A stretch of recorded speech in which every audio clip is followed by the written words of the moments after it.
श्रवण करें श्री दुर्गा सप्तशती पाठ 11वां अध्याय। देवताओं का देवी की स्तुति करना और देवी का देवताओं को वरदान देना। मैं भुवनेश्वरी देवी का ध्यान करता हूँ। उनके श्री अंगों की आभा प्रभात काल के सूर्य के समान है और मस्तक पर चंद्रमा का मुकुट है और तीनों नेत्रों से युक्त है। उनके मुख पर मुस्कान की छटा छाई रहती है और हाथों में भरत, अंकुश, पास एवं अभय मुद्रा शोभा पाते हैं। महर्षि मेधा कहते हैं, असुरों के मारे जाने पर इंद्र आदि देवता अग्नि को आगे करके कात्यायनी देवी की स्तुति करने लगे। उस समय अभीष्ट की प्राप्ति के कारण उनके मुख खिले हुए थे। देवताओं ने कहा, हे शरणागतों के दुख को दूर करने वाली देवी, तुम प्रसन्न हो। हे संपूर्ण जगत की माता, तुम प्रसन्न हो। विंध्येश्वरी, आप विश्व की रक्षा करो, क्योंकि तुम इस जड़ और अजर की ईश्वरी हो। हे देवी, तुम ही संपूर्ण जगत की आधार रूप हो, क्योंकि तुम पृथ्वी रूप में भी स्थित हो और अत्यंत पराक्रम वाली दुर्गा देवी हो। तुम विष्णु की शक्ति हो और विश्व की बीज परमाया हो और तुमने ही इस संपूर्ण जगत को मोहित कर रखा है। तुम्हारे प्रसन्न होने पर ही यह पृथ्वी मोक्ष को प्राप्त होती है। हे देवी, संपूर्ण विद्याएं तुम्हारे ही अलग अलग स्वरूप है। इस जगत में जितनी भी स्त्रियां हैं वह सब तुम्हारी ही मूर्तियां हैं। हे देवी, एकमात्र तुमने ही इस जगत को व्याप्त कर रखा है। तुम्हारी स्तुति किस प्रकार हो सकती है, क्योंकि तुम परम बुद्धि रूप हो और संपूर्ण प्राणी रूप स्वर्ग और मुक्ति देने वाली हो। अतः इसी रूप में तुम्हारी स्तुति की गई है। तुम्हारी स्तुति के लिए इससे बढ़कर और क्या युक्तियां हो सकती है। संपूर्ण जनों के हृदय में बुद्धि रूप होकर निवास करने वाली, स्वर्ग तथा मोक्ष प्रदान करने वाली हे नारायणी देवी, तुमको नमस्कार है। कला, काष्ठा आदि रूप से अवस्थाओं को परिवर्तित की और ले जाने वाली तथा प्राणियों का अंत करने वाली नारायणी, तुमको नमस्कार है। हे नारायणी, संपूर्ण मंगलों के मंगल रूप वाली हे शिवे, हे संपूर्ण प्रयोजनों को सिद्ध करने वाली हे शरणगत वत्सला, तीन नेत्रों वाली गौरी, तुमको नमस्कार है। सृष्टि, स्थिति तथा संहारों की शक्ति भूता सनातनी देवी, गुणों का धार तथा सर्व सुखमयी नारायणी, तुमको नमस्कार है। हे शरण में आए हुए शरणागतों की, दीन दुखियों की रक्षा में तत्पर रहने वाली, संपूर्ण पीड़ाओं को हरने वाली हे नारायणी, तुमको नमस्कार है। हे नारायणी, तुम ब्राह्मणी का रूप धारण करती हो तथा हंसों से जुते हुए विमान पर बैठती हो और कुश से अभिमंत्रित जल छिड़कती रहती हो। तुम्हें नमस्कार है। महेश्वरी, रूप से त्रिशूल, चंद्रमा और सर्पों को धारण करने वाली हे महा वृषभ वाहन वाली नारायणी, तुमको नमस्कार है। मोर तथा मुकुटों से घिरी रहने वाली महाशक्ति को धारण करने वाली है। कौमारी रूप धारिणी निष्पाप नारायणी, तुम्हें नमस्कार है। हे शंख, चक्र, गदा, फण, स्त्रांग, धनुष रूप आयुधों को धारण करने वाली वैष्णवी शक्ति रूपा नारायणी, तुम हम पर प्रसन्न हो, तुम्हें नमस्कार है। हे धातु पर पृथ्वी धारण करने वाली वरा रूपिणी कल्याणमयी नारायणी, तुम्हें नमस्कार है। हे उग्र नरसिंह रूप से दैत्यों को मारने वाली, त्रिभुवन की रक्षा में संलग्न रहने वाली नारायणी, तुम्हें नमस्कार है। हे मस्तक पर किरीट और हाथ में महाब्रज धारण करने वाली, सहस्त्र नेत्रों के कारण उज्ज्वल, वृतासुर के प्राण हरने वाली इंद्रिय शक्ति हे नारायणी, तुम्हें नमस्कार है। हे शिव दूती स्वरूप से दैत्यों की महामद को नष्ट करने वाली, हे घोर रूप वाली, हे महाशब्द वाली, हे नारायणी, तुम्हें नमस्कार है।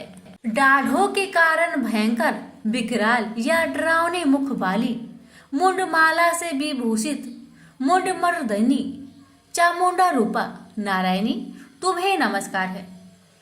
हे लक्ष्मी, लज्जा, महाविद्या, श्रद्धा, पुष्टि, स्वधा, ध्रुवा, महारात्रि तथा महाविद्या रूपा नारायणी, तुम्हें नमस्कार है। हे मेधा सरस्वती, सर्वोत्कृष्ट ऐश्वर्य रूपिणी, पार्वती महाकाली, नियंता तथा इस रूपिणी नारायणी, तुम्हें नमस्कार है।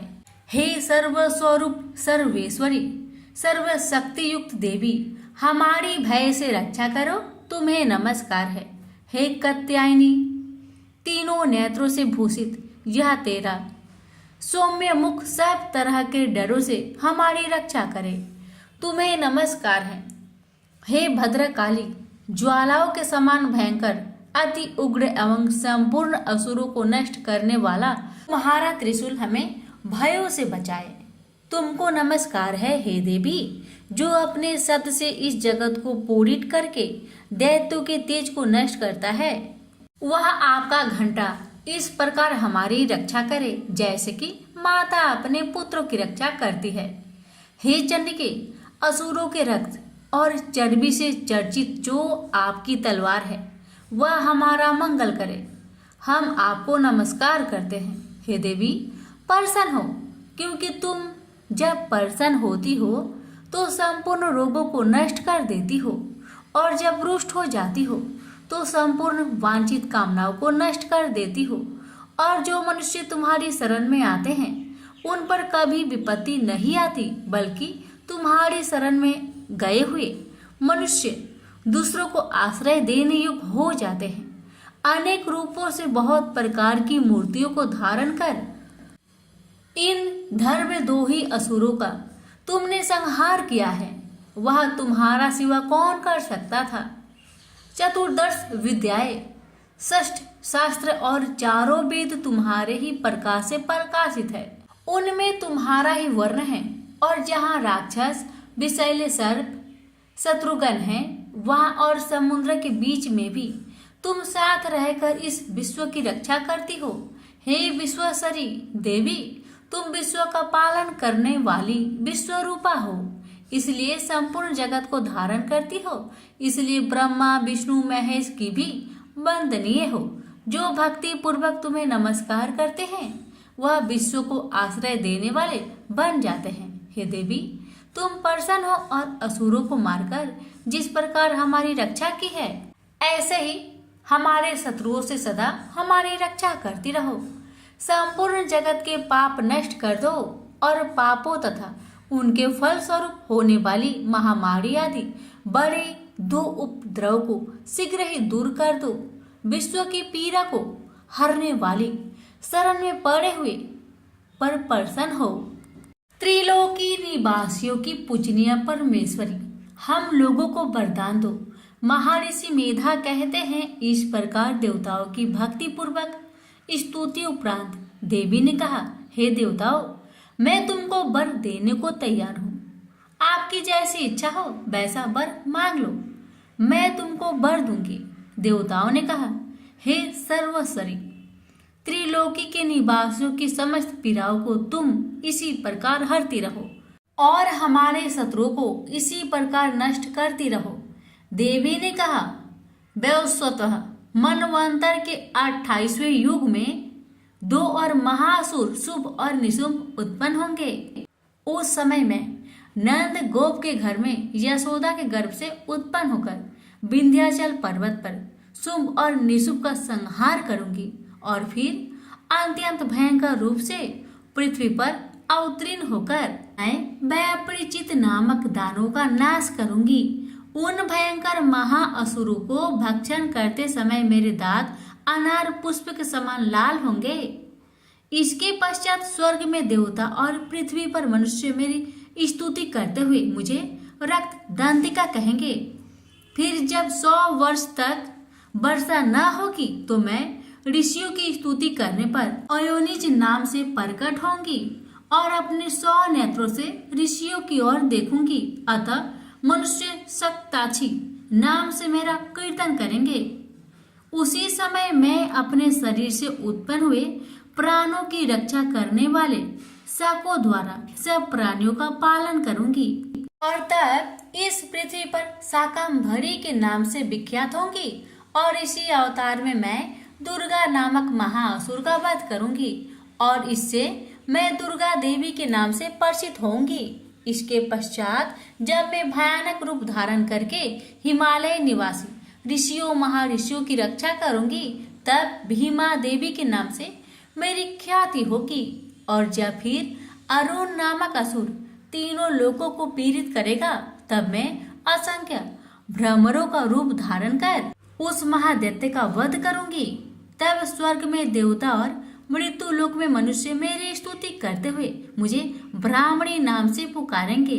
इस प्रकार जब जब पृथ्वी राक्षसों से पीड़ित होगी तब तब मैं अवतरित होकर शत्रुओं का नाश करूंगी। से बोलिए दुर्गा माता की जय।